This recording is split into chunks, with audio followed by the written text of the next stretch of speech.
Okay, and now we're live. Okay, Tash. All right. Well, yate everybody in the beauty way. Hello. Thank you. Thank you all very much for tuning in to Indigenous Ways Wisdom Circle virtual event. Woohoo! Wednesday this evening, we're very excited to be here. We'd like to acknowledge the traditional caretakers and ancestors of the lands we're on here in Santa Fe, New Mexico. We have 19 pueblos, pueblos all around us, and there's several other tribes. We have bands of Apache. We have Central Navajo. That's four corners, three states. So we've got all kinds of amazing ancestry here, cultural background, a lot of Hispanic and Mexican culture here. That's very beautiful Latin mix. We're kind of hybrids of different people's pasts and present, and we got adobe homes and structures, and we love Santa Fe. So everybody come to Santa Fe. We'd like to acknowledge all the caretakers and the beautiful ancestors that you all come from on your lands as well. Thank you all for being with us this evening. And Indigenous Ways is so dedicated to bridging cultural exchange with people globally, people of color, people of different walks, and so that we can get to know each other better and we can continue to drop walls of separation and stop this conquer and divide. We need to all come together and realize that we all bleed the same blood. It's red. We all are five-fingered people, and we all breathe the same air. So we need to walk in beauty in that way, and that's what Indigenous Ways is all about. So thank you. And we would like to just reiterate our Wednesday night virtual events are going to continue for the foreseeable future. So we're very grateful to that. Thanks to our funders. And thank you. Elena will mention them in just a moment. And we are going to continue our Friday evening comedy acts and musician nights for the foreseeable future. Again, thanks to our funders, we're able to continue this. And we're very, very grateful for our ASL interpreters that bring access and space to our deaf and hard of hearing community members globally. So this is really a beautiful thing here. So I'm going to pass it to Elena. So thank you. My name is Elena, and I'm the other half of Indigenous Ways. We're a nonprofit here in Santa Fe, New Mexico. We're very grateful for each and every one of you who are on Zoom.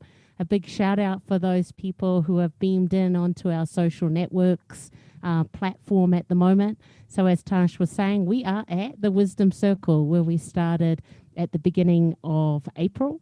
And so I want to acknowledge today being Wednesday, the 19th of June, known as Juneteenth, also known as the Freedom Day, Jubilee Day, and a Liberation Day.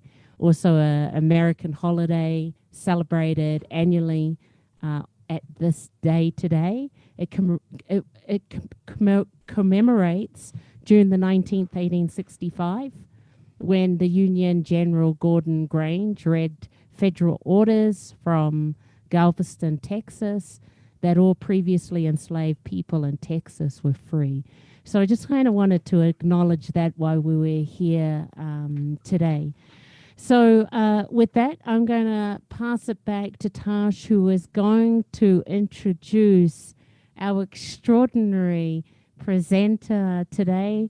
It's been really wonderful when we got on the line. We've been chin-wagging for the last hour or more, so it's just been wonderful.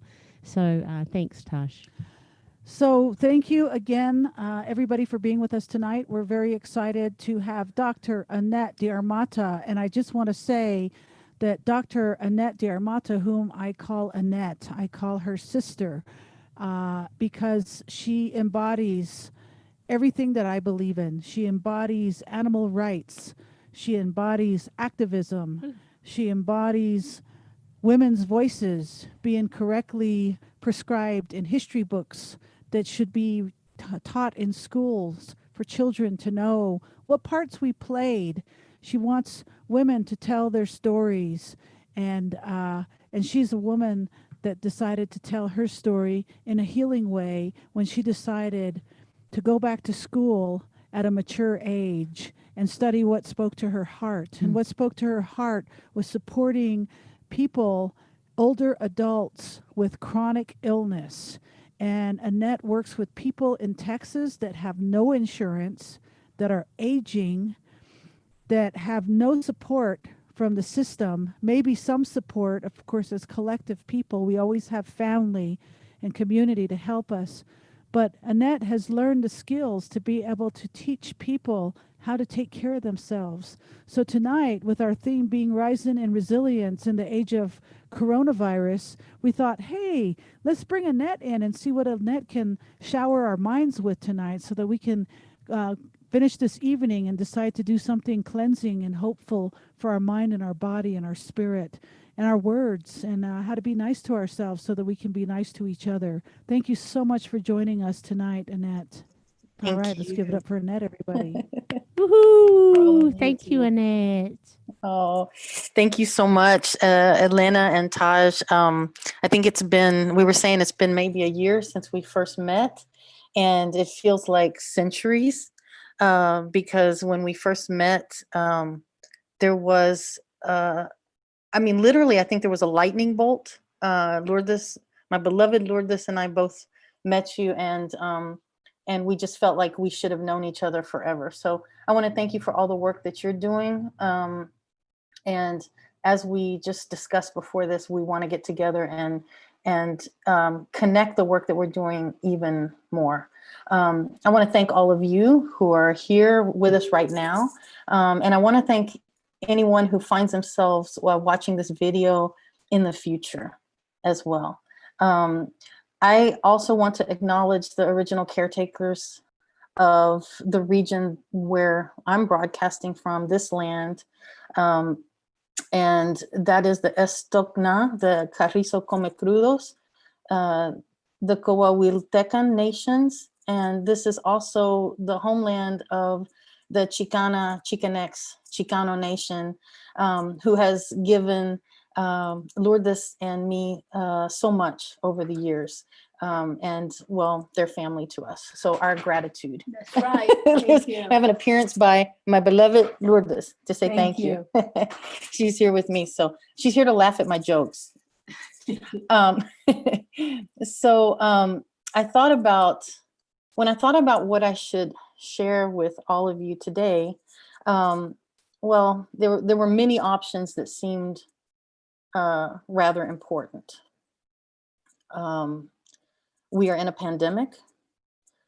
COVID-19 is a threat, remains a threat that requires our serious attention to incoming new information daily to keep our communities, our elders, and people of all ages actually safe.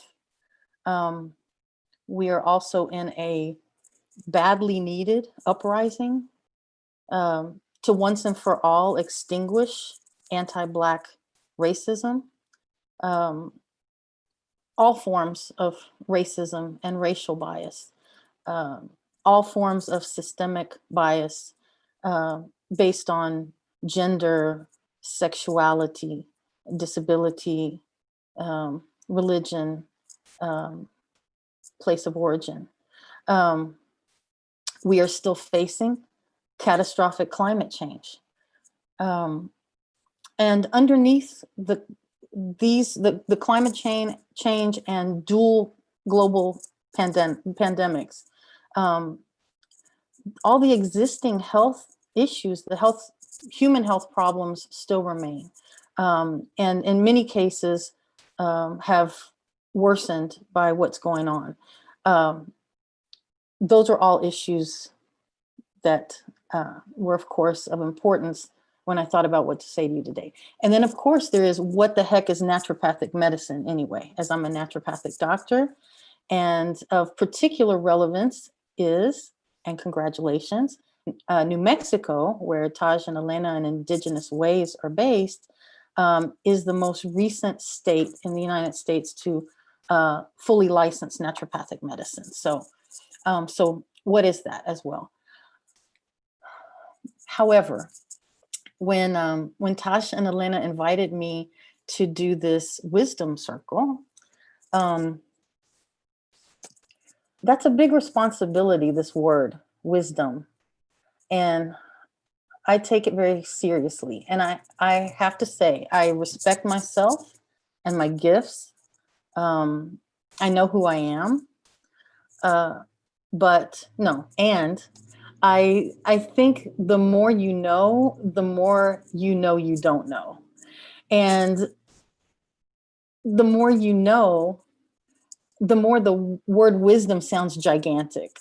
So I find it a very big shoe to fill to say that I'm going to impart wisdom today, but I sat with it. And I thought there are many things I could say today that might be helpful to someone. There are conditions that affect my patient population that I work with every day, that have been made worse by the pandemic, and by quarantine, by the isolation. Um, but when I'm sitting in the shadow of that word wisdom, what I think about are the people who I think of as wise, or who have given me not just their knowledge, but their wisdom. And if I had to break down what sets those people apart, it's their authenticity, because they don't give a darn about what somebody thinks. They are at a place beyond that, and the only thing that matters is being their true selves and using themselves and their vulnerabilities to be an example, and to be an example in service of others, in service of something greater. And their life becomes a medicine story. So I don't compare myself to any of those people. But what I can do today in that spirit, of being as authentic as I can possibly be. That's what I can do. I can bring that to this encounter with you today. As someone who works and walks in the art and science of medicine. So to begin. So I am an adopted child. And I've never started an introduction of myself that way, ever. I was adopted as an infant, and I was raised by wolves. No. No. I was raised by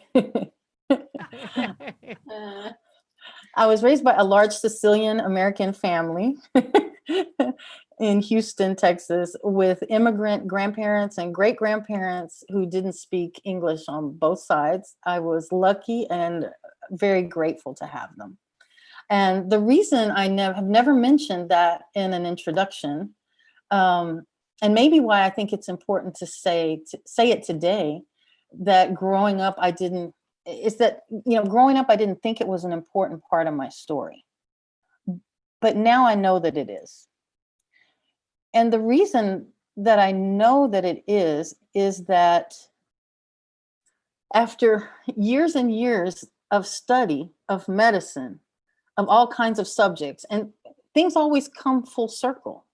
I am an oral historian. I was a caseworker. I work with my partner, Lourdes, who's a musician in the arts and as a human rights activist. And things always come full circle. And the thing that I come back to now is that the story, a person's story, the ability for a person to tell their story and to be listened to and to be held in high regard while telling the truth, all of the story, is when it's all said and done, I think one of the most powerful forms of medicine that we have. And if we're able to leave with one thing from this encounter today, I hope it will be that message. Because it's a powerful medicine that all of us need. And really, it's a medicine that every one of us can provide for one another, can practice.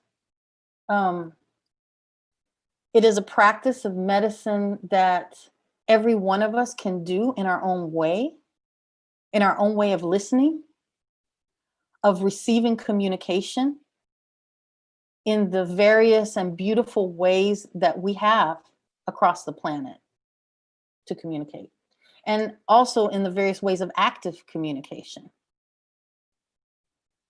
in our ways of telling our story and all of our various languages. This may sound simple, but within this concept lie many challenges. Many of the issues of equity and justice and of rectifying past and current wrongs live within that concept. It's the starting point, that we need to listen and hold each other in high regard, and we need to tell our story, all of it, the truth. Because lies and secrets make us sick. And they continue to inform sick policies in society. We also need to work harder to be sure that every person tells their story and is listened to and held in high regard, especially the people in society who have been made invisible, especially the people who have been silenced, and especially the people who have had false narratives imprinted upon them. This practice is incredibly powerful. Back to why I mentioned, why should I mention today that I'm being adopted as part of this story? So your story, like a painting, there is always a foreground and a background. There will always be parts of the story that don't seem as important at a particular time. And at other parts of your life, they may come to the forefront or need to come to the forefront. You never have all of it in the front of your thinking mind all the time. So for me, why I never thought it was not important to say I was adopted as a child, because it seemed natural to me. I think the narrative around being adopted is sometimes negative and sensationalized. In fact, friends in the past asked, do you feel bad that you were given away? And that's how they would say it. And I never did. I never had that feeling. I felt that it happened the way it needed to happen. Not to say that other people who are adopted don't feel, they may feel different. Every circumstance is different. But that was my experience. So, okay, so why do I think it's important to say it today? Because now, coming full circle, even though I never saw it as important or I never saw it as a negative, it's not a matter of being negative or positive. It is what formed me. It's part of who I am. And that naturally involves losses and gifts, because it is one pathway. It's not another one. It's not the pathway I would have had growing up with my biological family. So on my biological mother's side, they're Lebanese. So similar. Grandparents, great-grandparents were immigrants from Lebanon. Biological side, Welsh, Irish. So, okay, so losses. There's a lot I don't know. Obviously, loss of culture, loss of language, loss of food. For God's sake, loss of food. Let's talk about what's important here. And the loss of growing up with my sister. There are a lot of losses to be grieved in that. And also coming full circle and who I have become and what medicine, what I bring to the medicine. You take it all with you. You bring it all with you, the losses and the gifts. And being that I never fully 100% belong to anybody, to any group, and also growing up, understanding my sexuality, that I was lesbian, that, and growing up and knowing that, growing up and coming out as a lesbian in the 80s and 90s, for those who didn't live through those times, not that there isn't oppression now, but it was a really different time. It made people very sick. We lost a lot of beautiful people to suicide. And there's a lot of history there that still hasn't been told. So really all of those things taught me to live between worlds with all the others who live between worlds. And I'm grateful for that. I'm grateful for that. In the same way that I'm grateful for every pain I've ever had.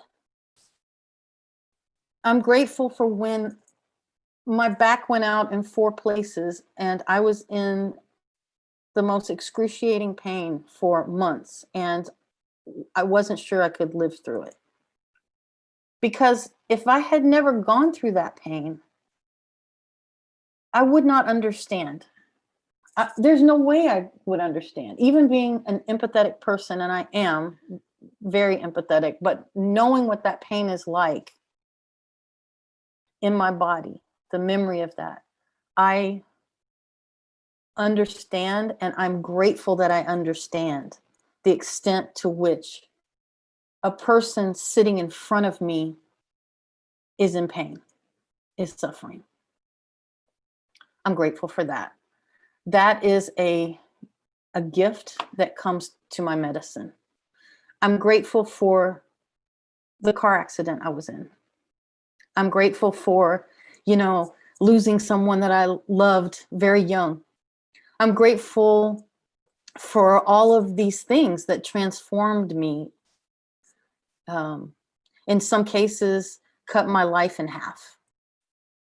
I'm grateful that I survived domestic violence growing up. And I'm grateful that I'm able to talk about it because we weren't supposed to.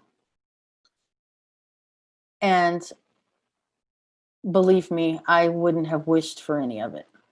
But the only way forward, I believe, is to recognize the gift inside the loss and use it to help someone else.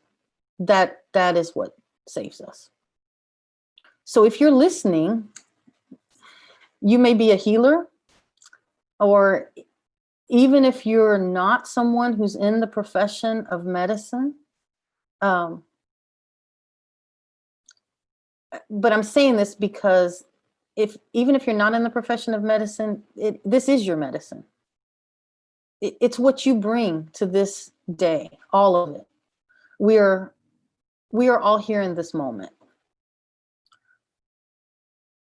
And we need to bring to this moment our medicine.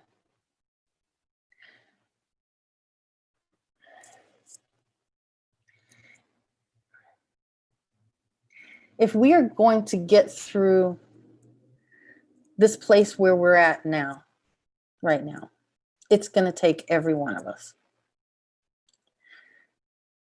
And it's going to take every one of us bringing all of our medicine to the table in an authentic way. Within that, bringing your authentic self, your medicine, your knowledge, your brokenness, and your gifts to the table. Within that is the basis of forming trust. And trust is hard won, and it's very easy to destroy, as you all know. And trust is essential to the dialogue of healing.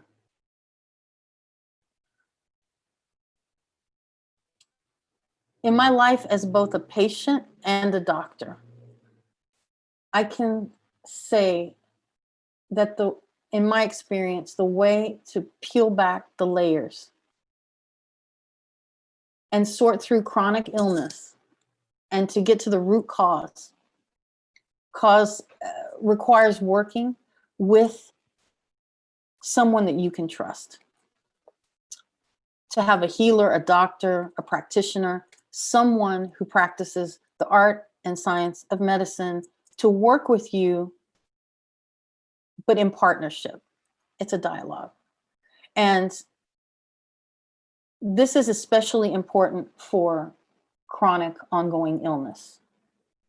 In an emergency, we don't need to have a dialogue. We just want the doctor to, stitch it up, set the bone, that's okay. There's a time and a place for that type of medicine, but this in particular is about healing. It's about peeling back the layers of chronic illness. So that trust is important. Conventional medicine has tools that all people need access to. But conventional medicine has a lot of soul searching to do. Conventional medicine as a system has broken the trust of many people through a history of bias in medicine that we're now looking at, which has led to death and increased death and poorer outcomes for people of color. And also the history of experimentation and treatments on people of color without consent. The forced sterilization of Native American and Puerto Rican women, the Tuskegee Airmen experiment, the experimentation on Guatemalans in the 40s, the syphilis experiments also, just a few. This is the time for reckoning, because ultimately the tools of medicine, all of them, including conventional medicine, belong to all of the people. I think many of us, in spite of the heavy sadness that we feel right now, feel hope for the first time in a long time. And we've had this conversation with quite a few longtime activists, that there is a little hope for the first time in a long time. Something has broken and we're not going back. Across just about every field, there is a pause to look and to start to address deeply ingrained wrongs in the wake of George Floyd's murder, which his murder contains all the other murders. It contains it. In the question, why now? What was it? This is it. This contains all the other not only the history of Black lives tortured and lost, but also Indigenous lives, trans lives. There is a reckoning happening right now. And racism within medicine, the racial bias, the bias in many forms against people with mental illness, against people who are obese, against people who are unhoused, the homeless, against women. There are outcomes that are worse because of healthcare providers' assumptions about who people are, about the level of pain they're in, about whether or not they're telling the truth. All of these things are being looked at. My colleagues have risen to the challenge to challenge the biases in naturopathic medicine as well. It will not be tolerated moving forward. There is a lot of work being done behind the scenes and in front of the scenes, but also behind the scenes. It will not be tolerated moving forward. I have hope for the first time in a long time.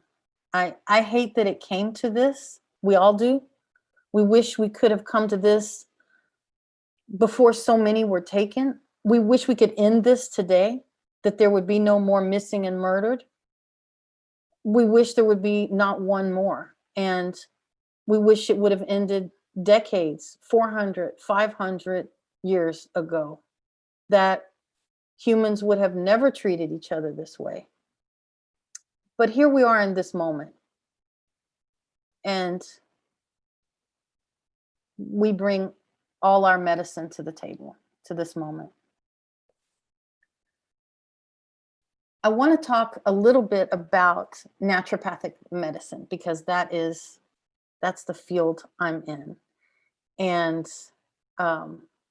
because, as I said, New Mexico is the latest state. About half of the states have now licensed naturopathic medicine. So yay for New Mexico. I want to talk about naturopathic medicine as it has evolved in North America, what it is, how I came to it, what I see from my vantage point as what does naturopathic medicine have to offer, especially at this moment in history, given what we're talking about. So I wanted to begin at the end. So really, we're done here. You can just keep scrolling. Carry on. I'm just kidding. See, that's where Lourdes laughs at my jokes. That's the cue to laugh. No, please stay, actually, if you're able, because I definitely want to leave enough time toward the end to see and hear those of you on Zoom, and also to have a conversation with those of you who are live on social media. So for those who, many people have never heard of naturopathic medicine. So the words naturopathic medicine, okay, medicine, that's clear enough. And naturo, obviously related to nature. And then the end of the word pathic comes from the Greek pathos, meaning suffering or disease. And so it is medicine informed by nature to treat suffering. Naturopathic medicine doesn't replace any other type of medicine that's in existence. It's a bridge. It occupies a space between the worlds of medicine. And it helps to form this bridge between those worlds. And I'm talking about as it stands today, modern naturopathic medicine. The curriculum, the evolving scope of practice across the US and Canada. For now, we don't have an equivalent in other countries yet.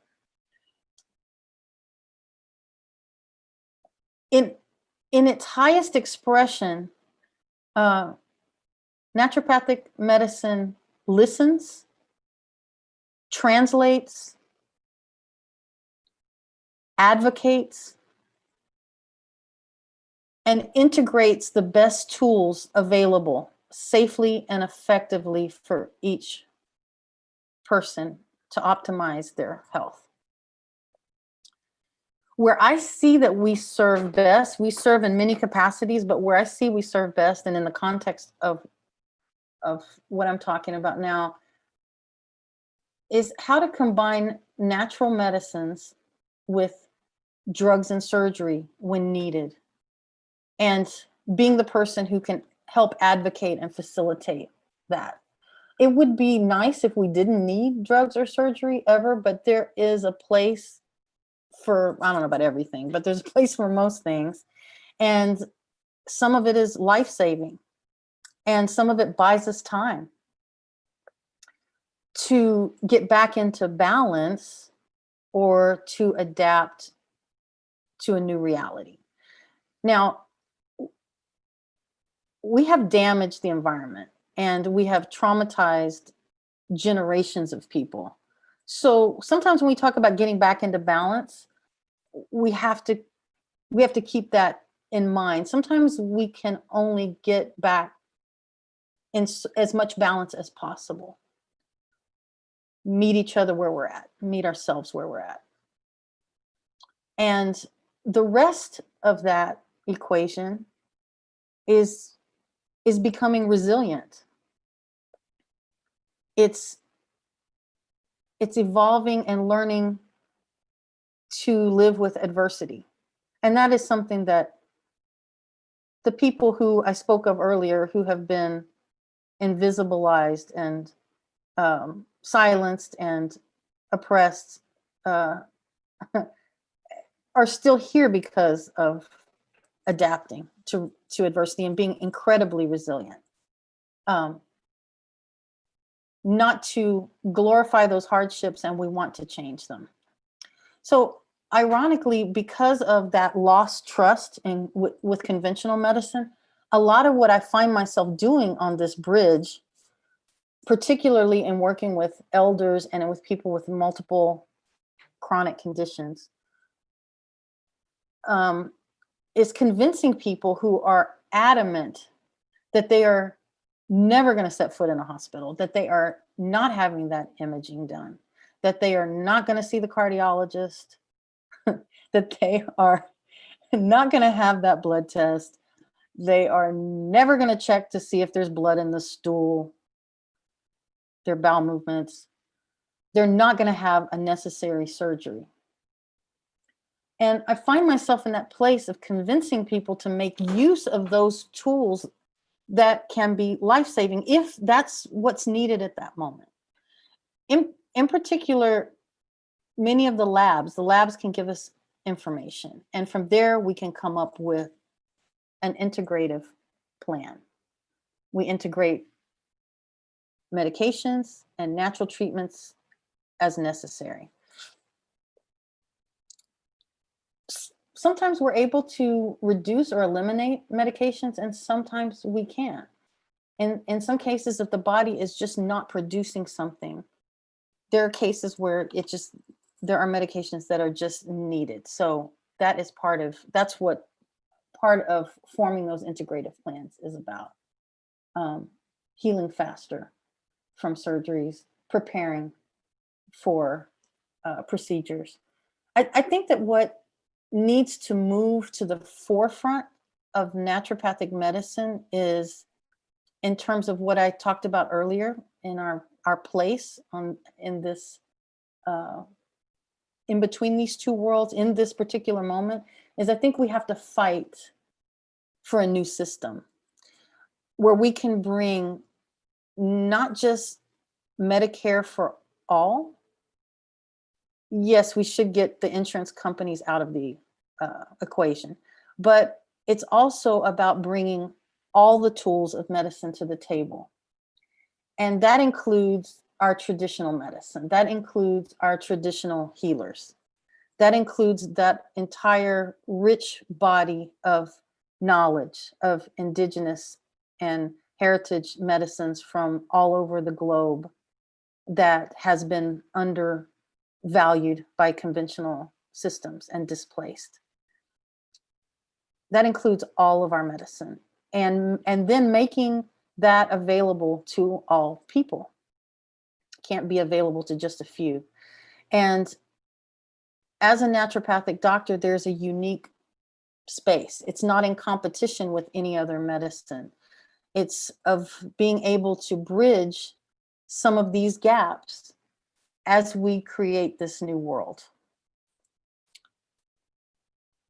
We have principles of naturopathic medicine. There's a lot I could tell you to describe it, but I'm not going to. I'm going to actually, I'm going to send Elena some links to for more information, and also about our some links to some resources that you can use for free, and for your, like, some health resources. And also we have a naturopathic physicians of color group that is having many live conversations, and I would highly recommend checking that out. So I'll have that all in the links. But what I think is more defining of what we do is what we call our therapeutic order. So the order that we're going to approach the case.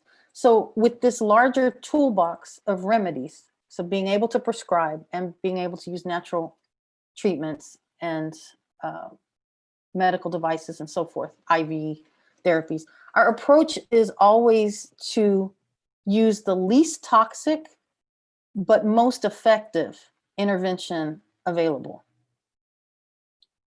And I think that there's a lot in that sentence. I think this is a powerful approach, and it can be applied not only to individual health, but also to policies and society. Intervene with the least toxic, most effective intervention available.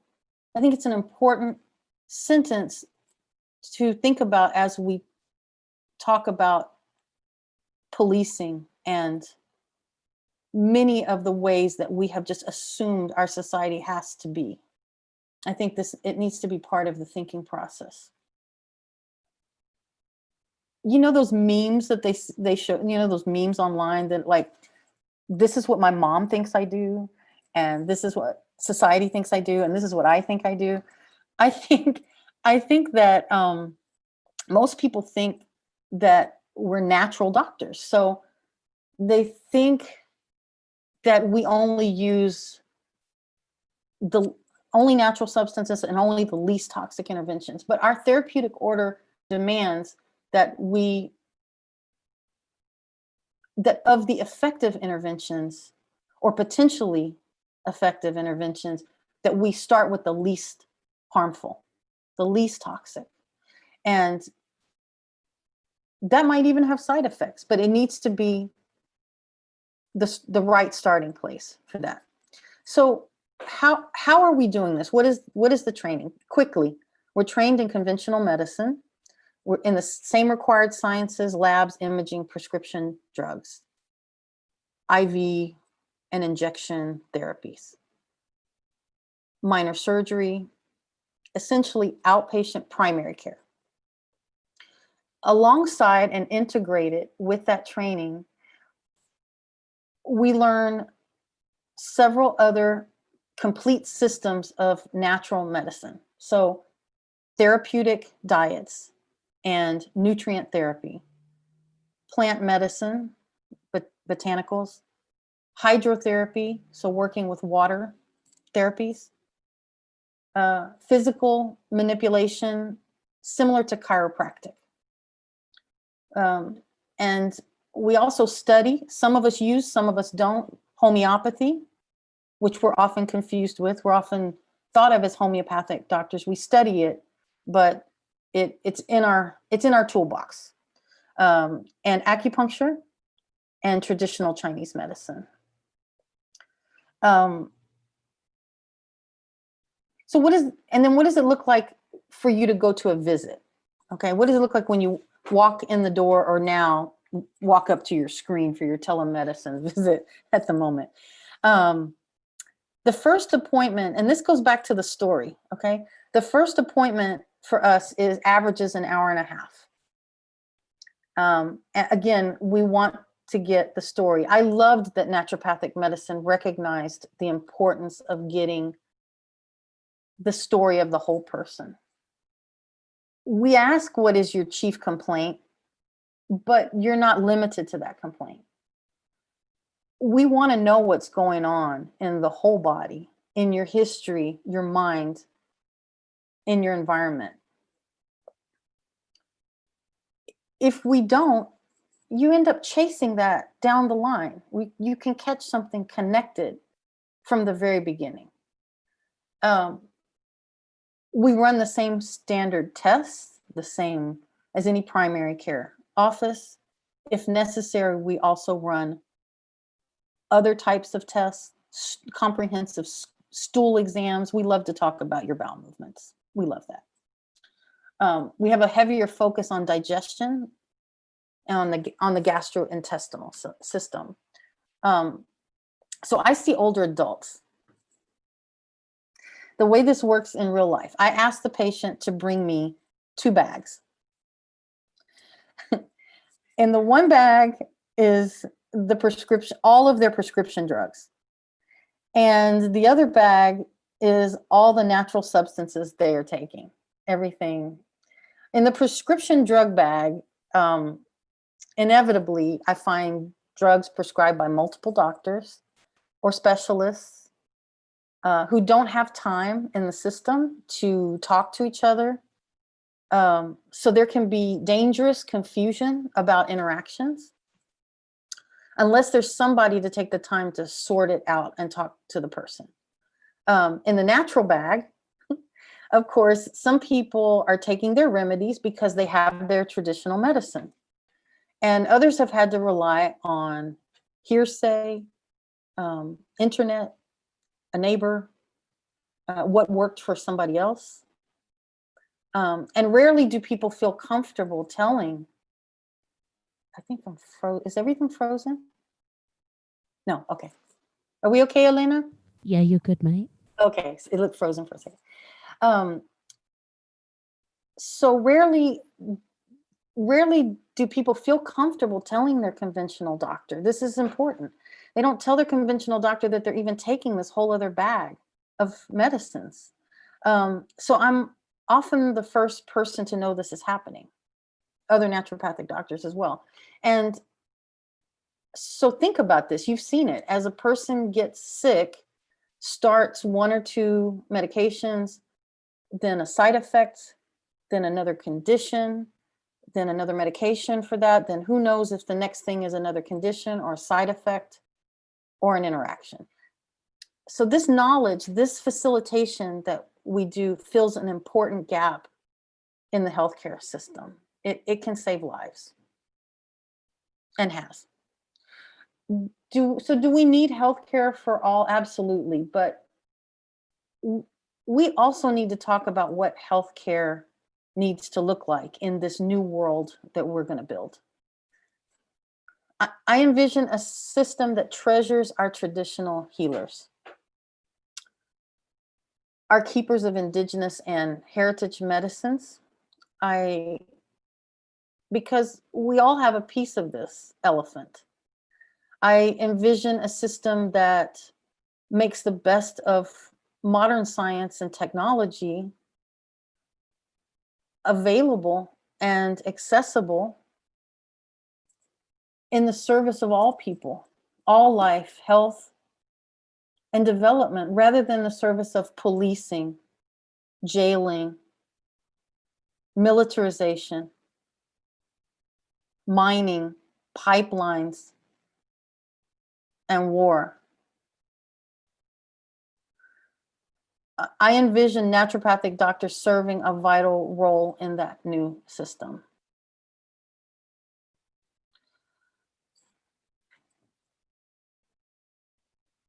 So circling back to the beginning, since I started at the end, this pandemic, I want to say just a few things about the context that I mentioned in the beginning, the pandemic and the uprising.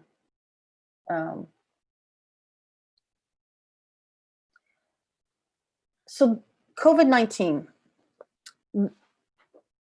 I'm not going to talk about COVID-19, but I want to say a couple of things that I feel like I don't feel like are heard enough, and I want to say it. This is not the flu. We're discovering daily that there are different aspects of this virus and the damage it does to the body, to organs, to various organs, to blood vessels. If you hear nothing else from me today about this, please hear this.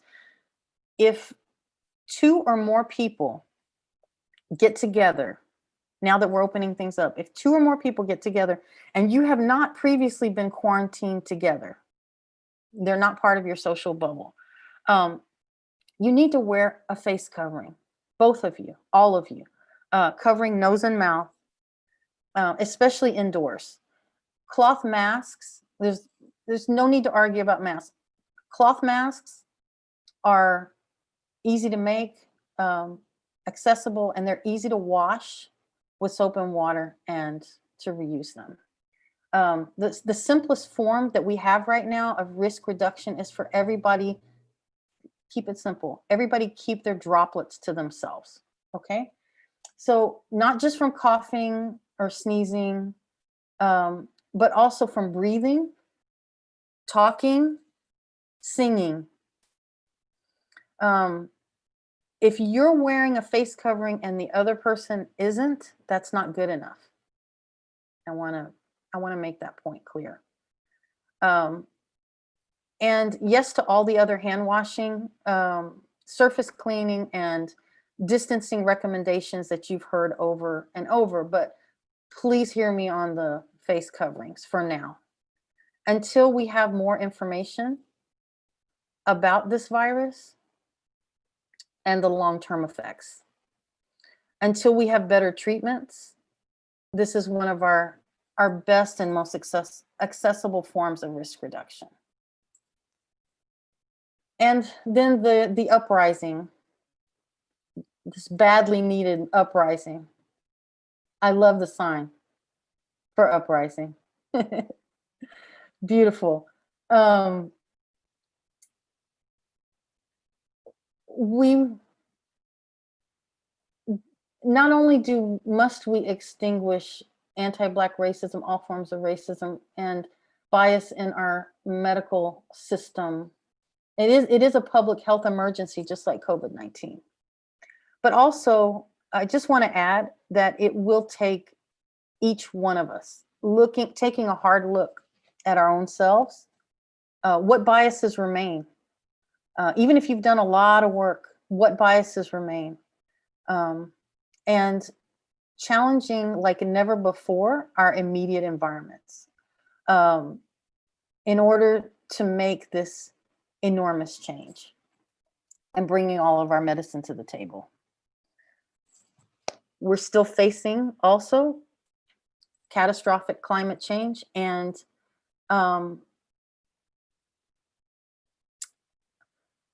we really need to look deeply at our human behavior. In the same way that we're rooting out our biases, we have to look at our position on this earth and the behaviors that we need to change very, very quickly.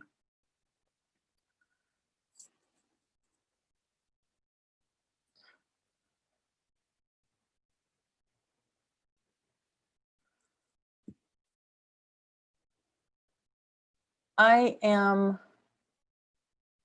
so grateful that for whatever reason we met Elena and Taj, that they have this work going on with IndigenousWays and the work that they're doing, bringing supplies up to the mountain, to the Navajo Nation, and the beautiful work through their music. the one thing I didn't mention that we don't study in school, although we do learn mind-body techniques, but one thing for me personally is the arts. Telling the story is part of that. Other forms of expression of the arts are life-giving and healing.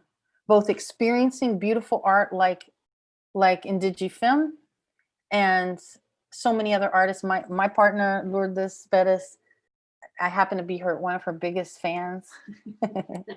And turns out she will be this Friday on the concert series. And I will be there clapping. And another thing I wanted to say, with the arts, I'm wearing this shirt. This shirt just came today. And this is a shirt from a poet. Her name is Nina J. And I will put that in the links also. But you need to hear what she has to say. So I'll put a link to her, Nina J. She's on Facebook. And I would encourage you also to find a form to express yourself in the arts as well. And that's it. That is your medicine. That is our medicine. And that is what I wanted to bring to you today as we move forward. So thank you. Yay. Thank you Right so much. Thank you on, so Annette. much, Thank Annette. That was you. very powerful. We must have some kind of telepathy going on, because earlier today, me and Elena were having a meeting about our Wisdom Circle events. And I told Elena, I said, I want to bring people that are leaving beautiful footprints on Mother Earth to come onto the show and tell their story before they go into their practice. And you know what? That's exactly what you did. So I just went, is this for real? Because you told a deep part of your truth that allows you to be free. Yes. And I've done that on various platforms through songwriting and writing, and it's been very useful to tell the truth. It's a hard thing to do with society and the patriarchy. So, yes. But there's so much beauty all the way around. So I just want to thank you so much, Annette, for coming in. And while everybody's coming in and bringing themselves in, we just want to talk about the Wisdom Circle and concert series. We want to share our events. We got Lourdes Perez on Friday, original singer-songwriter from Puerto Rico. We have a ASL interpreter that is very fluent in Spanish. Cres, C-R-E-S. He will be the interpreter in language on Friday. And next week we'll have Sarah Young Bear Brown. Oh gosh, Sarah Young Bear Brown. Pardon me. She is Meskwaki, also known as Sac and Fox, and her tribe comes from a place called, not a reservation, but it's called the Sac and Fox Settlement, or Meskwaki settlement out of Iowa. So we're really excited about that. So while everybody's joining in, and I want to ask Annette about their issues, we have our concert series for all of June. We're getting together our concert series for the month of July. We have some amazing performers and speakers for the month of July. I mean, doesn't get any better than Annette, but I'm just going to say we're just learning how to do this. So thank you all for working with us. So one of our performers that will be coming in July will be Bill Miller from... Bill Miller hails from the Menominee Nation out of Wisconsin, or maybe not Menominee. Yeah, okay, Menominee. something like that. Yeah. The reason why we're mentioning him, because his daughter just passed away. So please hold him and the family in your thoughts, prayers, and hearts. But if you want to find out what's going on, we've only got a few more till the end of June, but go to IndigenousWays.org virtual events. These are all our electronic sites. So please like us if you want to maintain or be on our newsletter, go to the website and just follow that. If you want to donate and support the artists, the presenters for Wednesday or Friday events, or our ASL interpreters, we've got Venmo, PayPal. There's a donate button on our website. There's also a postal address for those people who are more into the snail mail. What's also happening, as Annette mentioned, we did a run to the Navajo Nation, taking relief supplies and food to Black Mountain, which is a very remote area there. We're going to be doing that again on the 23rd, and that picture down the bottom is currently our garage. I want to thank everyone. At this moment, we've raised over $5,000 to make that happen with all the foods and supplies that we'll be taking up on Tuesday, but it's all recorded. But it also takes a community. We've got a lot of people who will be coming around on Monday that will help box. We've got taking up 50 boxes of food that will parcel, but it is a collective effort. I just wanted to say, of course, thank you for all the donations, and I want to give a big shout out to Caleb. Caleb is the C by the chin. Caleb, you have been our #1 person that's come to all of our shows, so thank you so much, Caleb. Jerry Barney, thank you for being a part of this show. Christina Bueno from New York City, thank you for coming in. There you are, Christina. Hello, and your little beautiful dog there. Judy, you have been amazing. So I want to thank everybody. I see some beautiful friends on Facebook and some family members from the Navajo Nation. So for those people who are new, particularly on Zoom, you can turn on your camera, and we're just going to have a collective. If the medicine that Annette shared with you moved you, or you have some questions, or you just need to be seen and valued, just a reminder that this is getting recorded. It's wonderful to have everyone. For those people who are out in social media, we're so grateful to have you. Thank you, those that have done watch parties to get this out there. If you want to just put a question in the chat box and we can share that here. Also, in the chat box for those, there's all the links, as well as Dr. Annette D'Armata's website and Fox.org, and you can also drop that or just send that to me and I'll drop that in, Annette. But Yes. yeah. Okay, who wants to talk? Not everybody at the same time. Anybody have any questions for our doctor? And don't forget to take yourself off mute.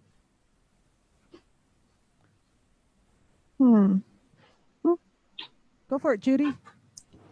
Hi. Hi. I just wanted to tell you how moving your being authentic was. And it helped me. And I'm involved right now in a social justice effort for a friend of mine who died from, he had autism and he was overdosed by the professionals. He was killed by their incompetence, the mental health professionals. And you've prompted me in the effort his mother and his wife and we are making to tell my full story. And I didn't realize I was withholding anything. So thank you. Thank you for sharing that, and I'm sorry for your loss. Thank you. I loved him. Thank you, Judy. Thanks, You're so Judy. beautiful. Anybody else want to ask some questions or say anything to Annette tonight? Lillian? Yeah, I have a question. I would like to know, what is the logic behind this society making it so impossible for the naturopathic doctors to practice? You know what I mean? Like, why? Yes. I mean, Yes. they're always talking about lack of doctors, and why can't they just let you do your work? Well, it's a good question, and I think that because we because we value traditional medicine, because we value natural medicine as well as conventional medicine, they don't see that a lot. When I say they, I mean the system and the people who will fight legislation efforts. They see that as they don't value traditional medicine. So they think that is not sound medicine. They think people will be harmed, so forth and so on. It's the same reason they don't want anybody to practice traditional medicine. So they don't see this, what I'm raising, that it is actually people use these medicines. They're going to use their medicines anyway. From their standpoint, they're going to use them anyway. And if you don't want to hear about it and you're not trained in any way in that language, then we are, and we want to fill that role. And quite frankly, I think that makes us really the better first point of care. And from there, refer to, if specialists are needed. But yeah, it's true, Liliana. Thank you for being here. You're welcome, and thank you for your great talk. That was really, really hopeful. I mean, I just so hopeful that it makes me feel like I may have a place in this society after all, Yay. Absolutely, you do. And everybody, if you want to get in touch with Annette, her email is right there. It's very easy, drdarmata.com. You can contact her, darmata.com, or voxfem.org, and have a conversation and move this forward if you want to do some homeopathic healing, which I want to do. Okay, who else? Jerry. Hi. Hello, Dr. D'Armata. Hello, Annette. Yes. Yes. Yate. Thank you. Thank you for all that you covered. You covered quite a lot, and there was a couple of things that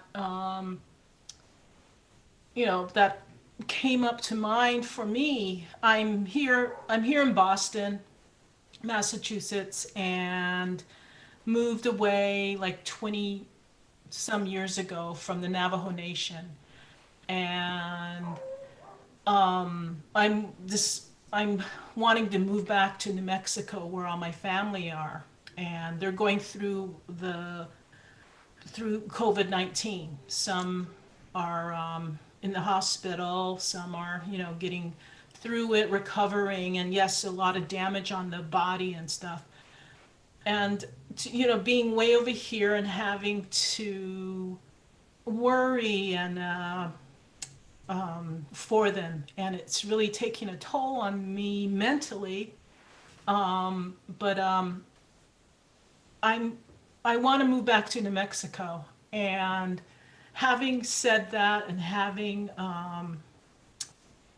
making that my affirmation, it seems like everything is falling in alignment for myself, inside of myself, and I start feeling the healing and the relief and the stress, go away.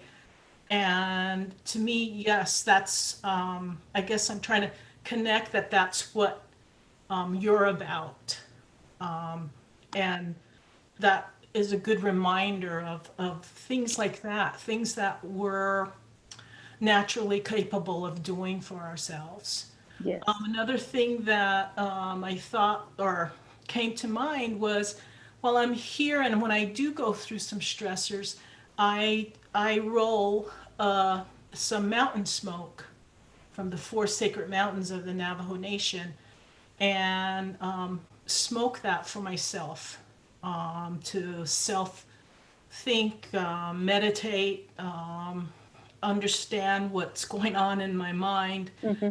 And one of the things that I have to say to my doctor is that one of the questions is, do you smoke? And I'm like, yes. And it seems like it's really hard for me to let them know that I do this like once a month or even less than. Yeah. And they think that it is, I'm a chronic smoker.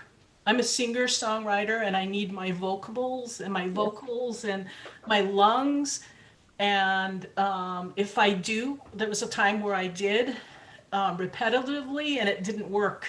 And I was like, no, I don't want that. But anyway, there's that disconnect between Western thinking and natural indigenous thinking of these things. And anyway, that was something that I saw, and I'm like, I can't explain myself. I can't. And I did go through a crisis 2 months ago, and ended up going to the doctor. And one of the things that they gave me was the printout of about smoking, and I'm like sitting there with that. I'm like, okay, okay, and I was like, just accept it, you know. Right. But anyway, thank you for that. Thank you for the reminder of that we can naturally take care of ourselves, and we intuitively have that somewhere, and that we should trust in ourselves to know that we're going to help ourselves. Yes. Thank you very much. Thank Well, you, Geraldine. And can I just say, I haven't yet been able to see all the wisdom circles, but I saw yours. And that was beautiful and powerful. Your songs were so moving. I didn't know you would be here today, so I didn't to have the opportunity to tell you that. But very powerful medicine, very healing to us, to both of us. Lourdes is here as well. As a singer-songwriter, she was also very, very moved. And so thank you. And just one more thing about the smoking. So when I talked about advocacy, like that's another very good example, because we go through records. We try to go through records as much as we can, and so that's actually a mistake that follows your record. You're listed as having risk factors that you don't actually have. So it follows you to the next practitioner and then, instead of looking at, let's say that if you have something that's going on with your lungs, then, oh, well, she's a smoker, so it may cause them to think or miss something because you're actually not a smoker. And so those are the types of things that we like to catch and pick up and get corrected. Yeah. Yeah. Wow. Wow. Well, good work, and thank you for listening last week. And Beautiful. yeah, thank you for this talk. I'm gonna listen to it again and get everything. Thank you very much. Jerry. Beautiful. Thanks, Cheers.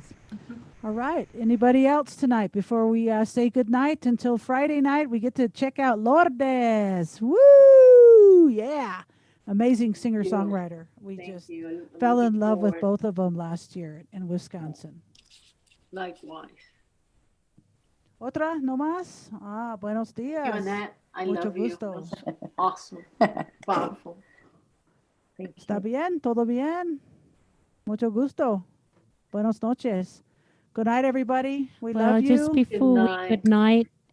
Before we sign off with the incredible medicine that Dr. Amata has shared with us, if you need to go back and review this video, it will be available tomorrow on our YouTube channel. And then we've got, since the beginning of April, Fridays and Wednesdays, being the Wisdom Circle, we've got this amazing collection of wisdoms that people have shared. So be sure to check that out, and also share what you heard tonight with your peeps, please. But with that, let's go off mute and let's give it up, please, and her generous medicines and sharing with us all the beautiful Dr. Annette D'Armata. Thank you. Thank you. We love you. We'll see you all back Thursday. On Friday. Bring your friends in. Love you. Like us. Bye. Love you. So the address is the same. Thank you so much, everyone, for your gracious time, those out on social media. But thank you, everyone on Zoom, for coming in and seeing your beautiful smiling faces. And hey, let's do that again Friday with the beautiful Lourdes that's just behind Dr. Annette. Awesome. Thank you, everybody, for supporting. Bye-bye. All right, Beautiful. be safe, wear in contact. masks. We'll look forward to seeing you soon. Bye-bye. Bye-bye. Okay, ciao, Bella. Hello from Michigan. Right on, Michigan. Ohio. Right on, Donna. New York City. Right on, New York. Wow. Always great to see you, Christina. Beautiful. Thank you. Thank you, Kat and Tristan. Thank Right you on, so much Cece. for the signing. Beautiful. Thank you. Thanks, Tristan. Thank you, Kat. And yeah, thank you, Annette. Hey, let's do this again on Friday, hey? Hey. Hey. Says, yeah, we'll see you on Friday. Okay. Perfect. Bye, everyone. Thanks. Ciao, ciao. Bye. Good night.